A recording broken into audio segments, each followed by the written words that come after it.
우리 오늘 열왕기상 9장 1절부터 9절까지 말씀을 중심으로 자기가 이루기를 원하던 모든 것을 마친 그 이후에 이와 같은 제목으로 함께 은혜를 나누기 원합니다.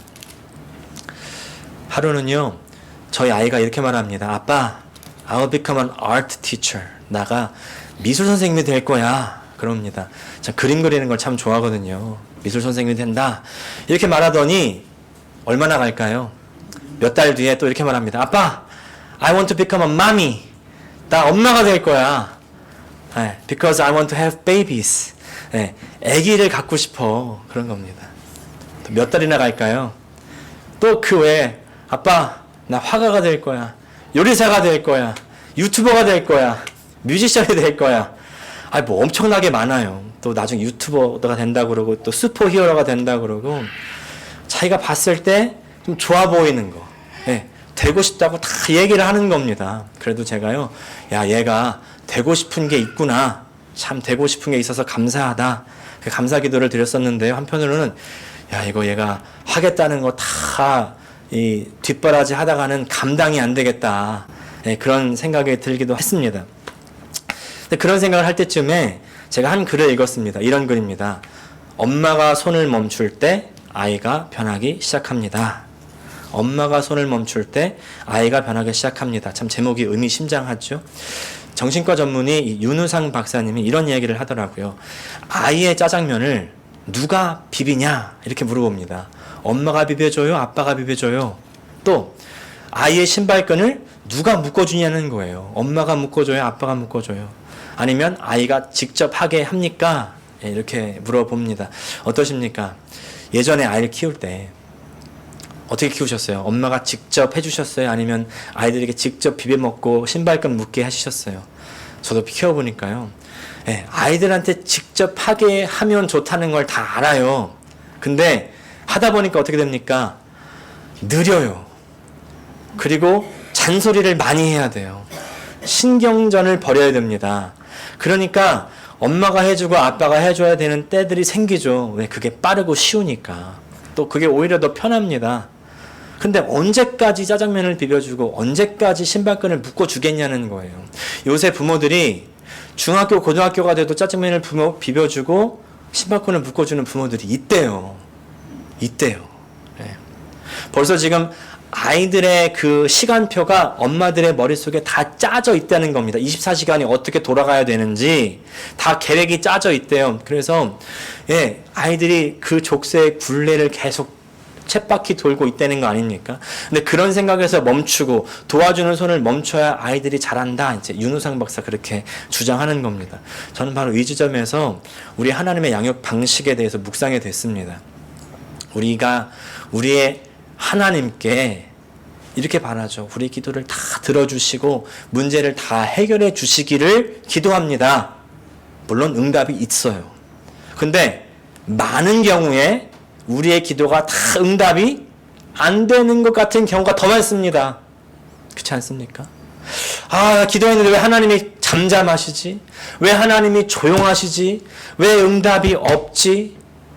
왜 그러시는 걸까? 왜 이렇게 조용한지 이렇게 의미는 들고 답답한 때가 있습니다. 근데 잘 생각해 보면요. 우리가 아이들이 바라는 대로 다 들어주고 원하는 대로 다 들어주면 아이들 버릇 나빠진다고 그러죠. 윤우상 박사도 그래서 엄마가 아이를 도와주는 손을 멈춰야 된다고 하는 거 아니겠습니까? 그런 것처럼 하나님께서도요, 그 하나님의 돕는 손을 멈추시는 것은 아닐까요? 왜냐하면 모든 것을 다 도와주고 모든 것을 다 이루어주면 부작용이 있기 때문입니다. 부작용이 있어요. 어떤 부작용일까요? 저는 오늘 열왕기상 9장부터 시작해서 10장, 11장, 12장을 계속해서 읽어나가면서요. 다 같이 읽으셨죠? 하나님께서 사람이 바라는 대로 원하는 대로 다 모든 것을 이루어 주시면 이런 부작용이 생기겠구나를 깨닫게 되는 겁니다. 자, 먼저 솔로몬이 어떤 것을 이루었는가를 한번 보십시오. 열왕기상 9장 1절 다시 읽겠습니다. 솔로몬이 여호와의 성전과 왕궁 건축하기를 마치며 자기가 이루기를 원하던 모든 것을 마친 때에 자, 우리가 솔로몬 하면 지혜로운 사람이라고 딱 먼저 생각하지만 그것은 이제 개인적인 특성이죠. 성경에서 솔로몬 하면 가장 큰 업적이 뭘까요? 성전 건축입니다. 성전 건축. 예. 솔로몬이 이 성전 건축을 다 마쳤는데 성전, 그러니까 하나님의 전만 건축을 마친 것이 아니라 자기 궁전, 자기 왕궁도 건축하고 그것을 다 마쳤습니다. 얼마나 힘들고 어려운 일이었을까요?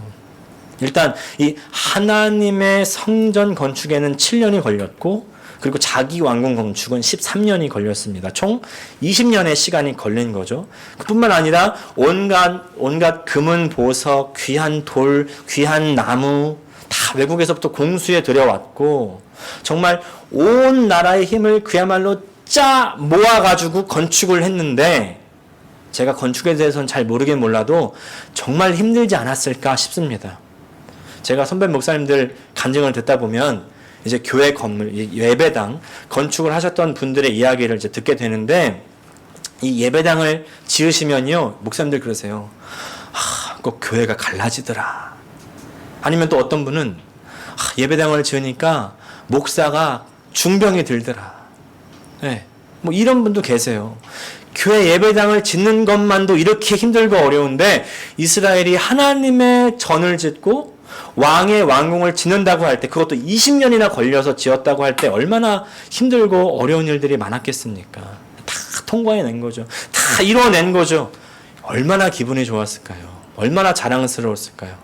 근데 그뿐만이 아닙니다. 그 모든 일을 마치고 이제 하나님께서 꿈에까지 나타나셨어요. 네, 직접 말씀해 주셨습니다.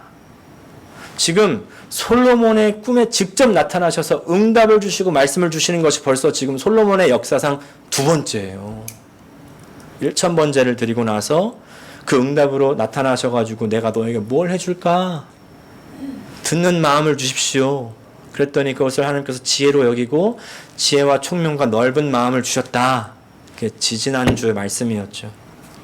이제 이번 벌써 이제 두 번째입니다. 한 번만 나타내도 그렇게 영광스러울 텐데 두 번째나 나타나죠. 두 번째.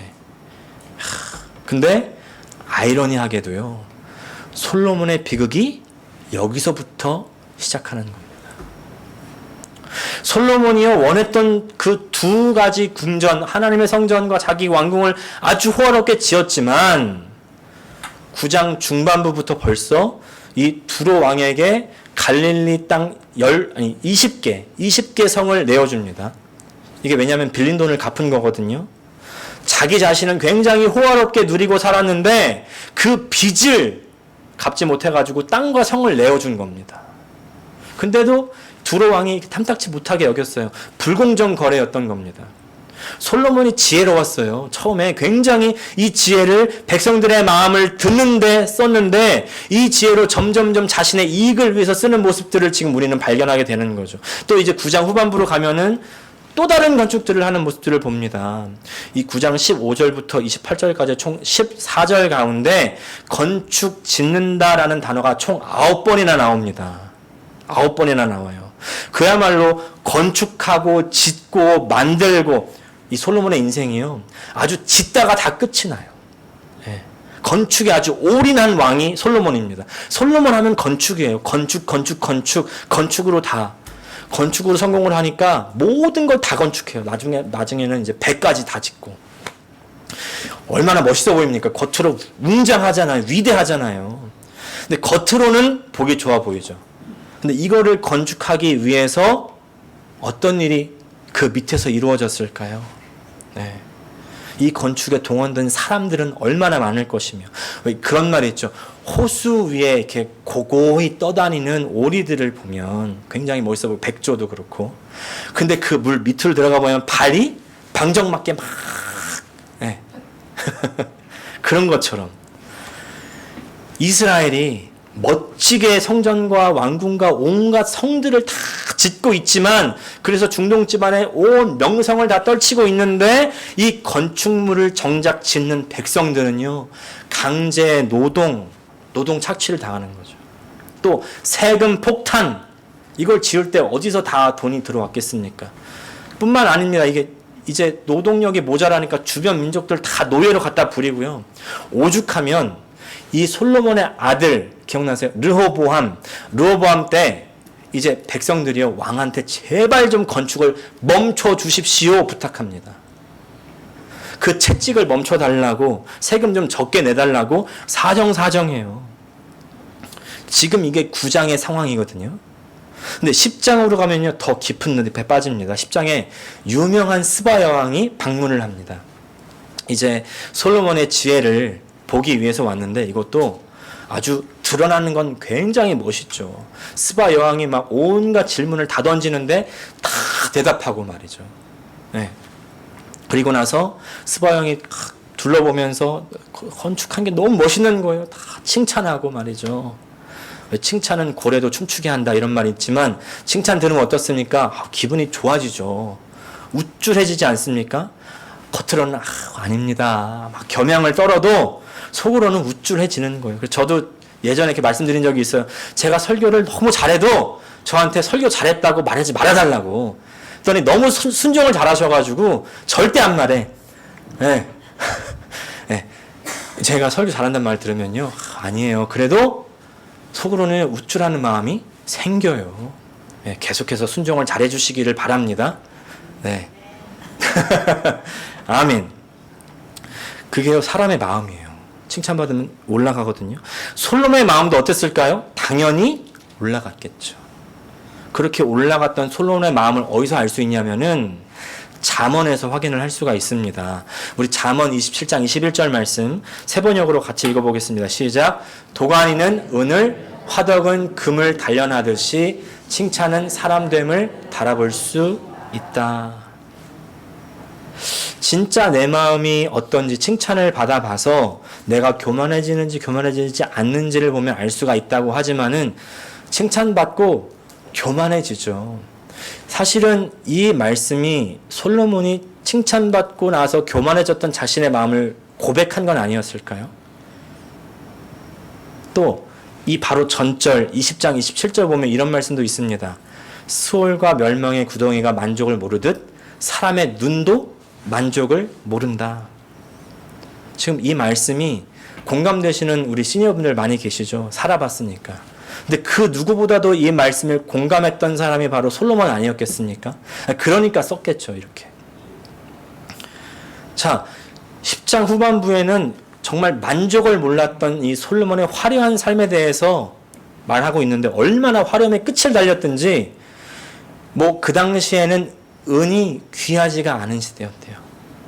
다 모든 걸 금으로 만들고 금 그릇들 다 사용하고 금뿐만 아니고 상아, 사자, 장식. 예. 그래서 솔로몬의 시대에는 은을 귀히 여기지 아니함은 진귀한 동물들, 원숭이, 공작 이런 것도 있고. 처음에는 솔로몬이 이렇게 안 시작했거든요. 처음에는 하나님을 높이는 것으로 시작을 했습니다. 근데 어디로 흘러가요, 지금? 점점점 자신을 높이는 그런 곳으로 흘러가지 않습니까? 점점 호화로운 생활을 하는 것으로 흘러가는 겁니다. 그런 것들을 알 수 있는 지표가 우리가 읽다 보면 몇 가지가 있는데 첫 번째는 이제 솔로몬의 세금. 이 세금을 다 걷었는데 금이 666달란트를 걷었대요. 벌써 666 하면 쎄한 느낌 들지 않습니까? 네. 666 하면 짐승의 숫자로 우리가 잘 알고 있는데 6은 주로 사람을 나타내는 숫자입니다. 그 6이 지금 3개나 모여 있어요. 사람의 것이 풍성한 거죠. 근데 사람의 것이 아무리 풍성해도 완전함에 다다를 수 없는 겁니다. 완전함은 7인데 1을 더해야 7이 되거든요. 1이 뭐예요? 하나님이잖아요. 하나님이 더해줘야 7인 완전에 이르를 수 있는데 아무리 사람의 것으로 풍성해도 666밖에 안 되는 겁니다. 네. 하나님이 빠지면 완전함에 도달할 수 없는 거죠. 그렇게 불완전함에 이른 솔로몬이 추구하는 모습이 뭐냐면 10장 후반부 가면은 솔로몬이 병과 마병을 모으죠. 사실 이스라엘이 왕정을 시작할 때 왕을 세울 때 금지하신 것들이 몇 가지가 있는데 그 중에 하나가 바로 병마와 마병. 예, 병거. 이 병거와 마병은 많이 말씀드렸지만 첨단 무기예요, 그 당시. 이것만 있으면 전쟁의 판도가 바뀌지 않습니까? 왜 이렇게 군사력을 추구하게 돼요? 왜? 불안하니까. 채워지지가 않으니까. 뭔가 풍성하고 화려한 것 같은데 정작 있어야 할 하나님이 안 계시니까 자기 스스로를 보호해야 되니까 군사력을 모으는 겁니다. 지금 무슨 얘기냐면 솔로몬이 점점 하나님을 떠나고 있는 것을 우리가 보고 있는 것입니다. 그 정말 솔로몬이 하나님을 떠난 모습이 11장으로 가면은 확실하게 볼 수가 있는데 1절에 이렇게 시작하죠. 솔로몬 왕이 바로 딸 외에 이방의 많은 여인을 사랑하였으니 곧 모압과 암몬과 에돔과 시돈과 헷 여인이라. 하나님께서 이스라엘에게 철저하게 막았던 것이 외국과 통혼인데 더군다나 많은 여인을 첩으로 거느리는 것도 왕에게 금지하신 것인데 다 깨버립니다. 다 어겨요. 결국 하나님의 솔로몬에 대한 평가가 어땠습니까? 우리 열왕기상 11장 6절 말씀 같이 읽겠습니다. 시작. 솔로몬이 여호와의 눈앞에서 악을 행하여 그의 아버지 다윗이 여호와를 온전히 따름같이 따르지 아니하고. 하나님의 평가는 아주 정확해요.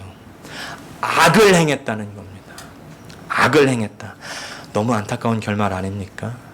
하나님께서 지혜도 주시고 부와 명예도 주셨는데 처음에는 그 지혜를 가지고 백성들의 마음을 살폈는데 그리고 넓게 품었는데 그래서 하나님의 성전도 지었고요. 근데 이랬던 솔로몬이 점점 자신을 향하고 자신을 높이고요. 사실 아까 성전 짓고 나서 왕궁을 지을 때부터 알 수가 있어요.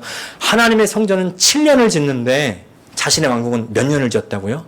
13년. 2배나 가까운. 넓이는 얼마나 넓게요? 하나님의 성전보다 4배나 넓게 집니다. 네.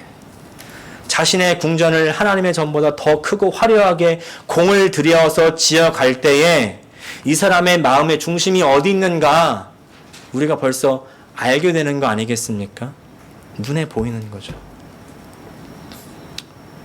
당시에 고대 근동 지방 나라 왕들의 특징이 있어요.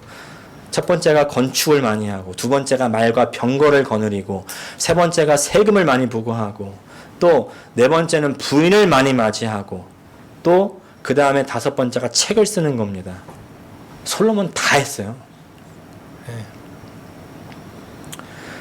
지금 다른 주변의 이방 국가들의 왕들을 그대로 다 답습해 나가는 것입니다. 그 평가는 악을 행했다. 혹시 솔로몬이요, 이 성전을 지었으니까 이제 나 할 일 끝났다, 나 다 이루었다, 이런 마음은 아니었을까요? 네. 나 이제 이렇게 다 이뤘는데, 내가 하는 일, 내가 추진하는 일, 내가 하는 일 다 성공했을 때, 그것이 처음에는 비록 하나님의 은혜로 한 일이었고 하나님의 도우심으로 한 일이었지만은 시간이 지나면서 점점 그것들이 희미해져요. 내 교만으로 이어지는 겁니다. 성공이 내 교만으로 이어지는 거예요. 그런 솔로몬을 보면서 우리의 모습들을 돌아보는 것이죠. 내가 하려고 하는 일이 잘 되고 나면 그것이 혹시 처음에는 기도의 응답이었고 처음에는 하나님의 은혜라고 고백했지만 점점 시간이 지나면서 나에게 초점이 집중되고 있지는 않습니까? 점점 내가 올라가고 있지는 않습니까? 성공한 뒤에 그 성공을 남을 위해서 쓰지 않고 나를 위해서 쓰면요, 교만이 찾아오는 것입니다. 큰 성공 뒤에 찾아오는 교만한 마음을 우리는 조심해야 됩니다. 솔로몬 처음에는 안 그랬잖아요. 초반부에도 말씀드렸지만은 처음에 그 하나님께서 주신 지혜를 남을 위해서 썼을 때 하나님께서 너무나 기쁘게 여기셨죠. 또 하나님의 성전을 지으면서 너무나 아름답고 멋있게 지었지만 그것을 내가 잘했다고 절대 얘기하지 않고 하나님의 은혜였다 이렇게 고백합니다. 하나님의 은혜였다. 근데 그 마음을 끝까지 지키지 못하는 겁니다. 성공 뒤에 하나님께 가지 않고 점점 자신에게 집중되는 거죠. 우리가 어떤 것을 이루고 난 뒤에 나에게만 집중되고 있다면 그것은 아주 위험한 사인입니다. 우리는 하나님께서요, 나에게 직접 나타나셔서 말씀해 주기를 간절히 원하시죠. 네. 하나님의 꿈을 꾸기 원하시죠? 하나님의 음성 듣기 원하시죠? 네. 하나님께서 나타나는 그런 꿈을 혹시라도 꾸면은 그날은 뭔가 다 잘 풀릴 것 같아. 너무 복되고 막 너무 성스럽고 말이죠. 큰 복을 받는 것 같고. 근데 지금 솔로몬도 지금 벌써 두 번째 하나님께서 나타나셨잖아요. 얼마나 기분이 좋았을까요? 근데 하나님의 성전을 짓고 나서 지금 왕궁도 건축하고 나서 하나님이 솔로몬에게 나타나신 것은 사실은 축복이 아니라 그 이후에 있을 솔로몬의 삶의 방향을 알고 경고하는 건 아니었을까요? 왜? 오늘 말씀 잘 보세요. 4절과 5절에는요. 축복의 말씀입니다. 지금 다윗에게 주었던 이스라엘의 왕위를 견고하게 할 것이다. 이렇게 말씀하죠. 근데 잘 보면 조건이 붙습니다. 어떻게 살면? 하나님의 말씀을 잘 지키면서 살면. 그 조건이 붙는 거예요. 이렇게 축복에 대한 구절은 두 구절입니다. 나머지 6절부터 9절까지는요. 순종하지 않으면 그러면 어떻게 된다고요? 재앙이 내릴 거다. 그렇게 경고하시는 거죠. 네. 근데 지금 솔로몬이 아주 곧바로 하나님의 말씀을 다 어겨버립니다. 다 어겨버려요. 왕이 하지 말아야 될 거, 병마, 병거 다 뒀죠. 만의 아내를 또 뒀죠. 은과 금을 쌓아두지 말라고 신명기에서 말씀하고 있거든요. 다 쌓아뒀죠. 말씀을 다 어기는 겁니다. 사랑하는 여러분, 하나님이 나타나시는 거요. 부러워하지 마세요. 하나님이 나타나셔야만 되는 긴급한 상황일 수가 있어요. 하나님이 나타나셔가지고 경고해 줘야만 되는 위급한 상황, 굉장히 무서운 겁니다. 하나님께서 이미 말씀을 통해서 다 말씀해 주셨어요. 근데 너무나도 안 들을 때 마지막 경고로 나타나시는 거죠.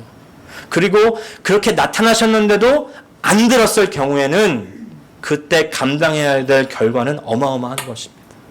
네. 여러분, 모든 것을 다 이룬 솔로몬이 부러우십니까?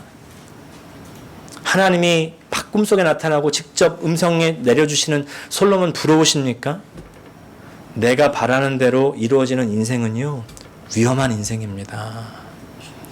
하나님께서 나타나셔서 경고하셔야만 되는 그런 인생인 겁니다. 까딱하면요, 떨어질 수밖에 없어요. 여러분, 나를 자신하십니까? 나 같으면 절대 그렇게 안 할 겁니다. 하나님, 나를 정말 성공만 시켜주십시오. 저는 절대 배신 안 합니다. 여러분, 솔로몬도 떨어졌어요. 네. 나를 자신하십니까? 그리고 반대로요, 내 인생에 내가 바라고 원하는 것이 이루어지지 않아서 답답하십니까? 하나님께서 나타나지 않는 내 인생이 답답하세요?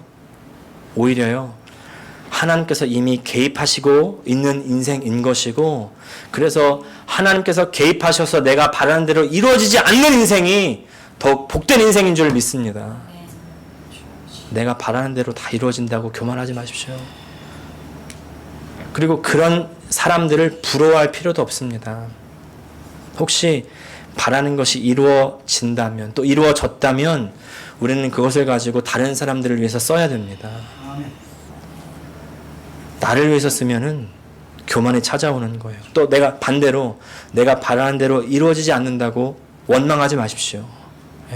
우리 겸손하게 하나님 말씀을 보고 듣고 묵상하고, 그리고 우리 하나님과 그 안 풀리는 삶 가운데 조용히 교제하시면서 그 가운데 함께 동행하시기를 축복합니다.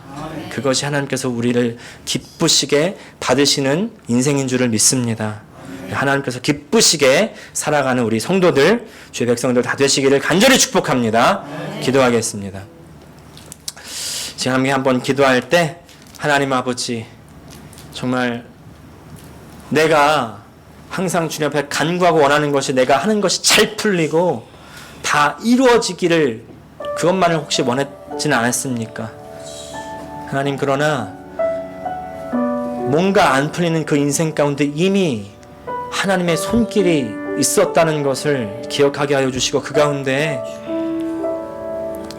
하나님을 더욱더 묵상하며 교제하는 그런 삶 살게 해달라고 오늘 이 시간 다 함께 통성으로 주여 한번 부르시고 기도하시겠습니다. 하나님 아버지, 내 주변의 이웃들을 보면 자기 원하는 대로 바라는 대로 정말 다 이루어지는 것 같은 그런 인생, 이기에 부러워하며 하나님 나는 왜 그렇게 안 되냐고 원망하며 정말 그렇게 모든 것을 다 이루어달라고 기도했었던 나 자신을 돌아봅니다.